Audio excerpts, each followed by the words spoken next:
কবিতাৰ শিৰোনাম নিৰাশাৰ মাজত এধানি জোনাক। কথা দীপজ্যোতি গুণাথ। আবৃত্তি অজয় শইকীয়া।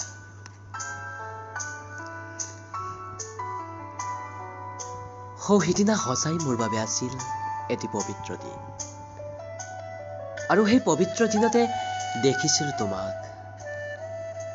সেই প্ৰথম দেখাতে মোৰ মনলৈ নামি আহিল নিৰাশাৰ মাজত এধানি জোনাক।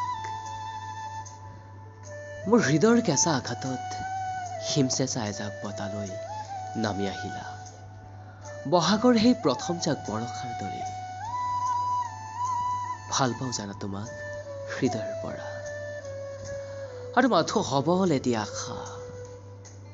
নকৰিবা নিৰাশা, নাইবা শুষ্ক ফাগুন হৈ ৰব মোৰ হৃদয়ৰ ধৰা।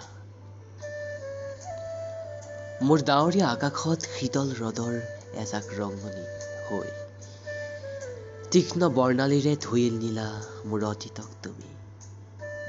আৰে এবাৰ ভাবা মোৰ উকা হৃদয়খনৰ কথা, এবাৰ শুনি চোৱা, মাথো এবাৰ শুনি চোৱা মোৰ বুকুৰ নিঃশব্দ ব্যথা।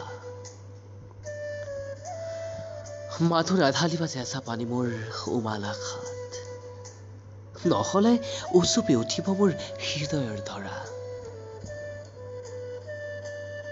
আজি কিছু অশান্ত মোৰ হৃদয়, কিয়নো তোমাৰ দুচকুৰ নিস্তব্ধ ইংগিতে বলীয়া কৰিছে মোক। তুমি অহাৰ আগলৈকে মোৰ হৃদয়ত ঘোৰ অমানিশা। নাজানো এতিয়া কি ভাবিছা আৰু কি ভাবিবা ইয়াৰ পাছত। মাথো লিখি ললো তোমাৰ নাম কলিজাৰ প্ৰতিটো কোণত, আৰু এবাৰ কৈ যোৱা লবানে আদৰি মোক তোমাৰ বুকুৰ মাজত, সবানে লগৰী মোৰ জীৱন বাটত, সবানে লগৰী মোৰ জীৱন বাটত, সবানে লগৰী মোৰ জীৱন বাটত।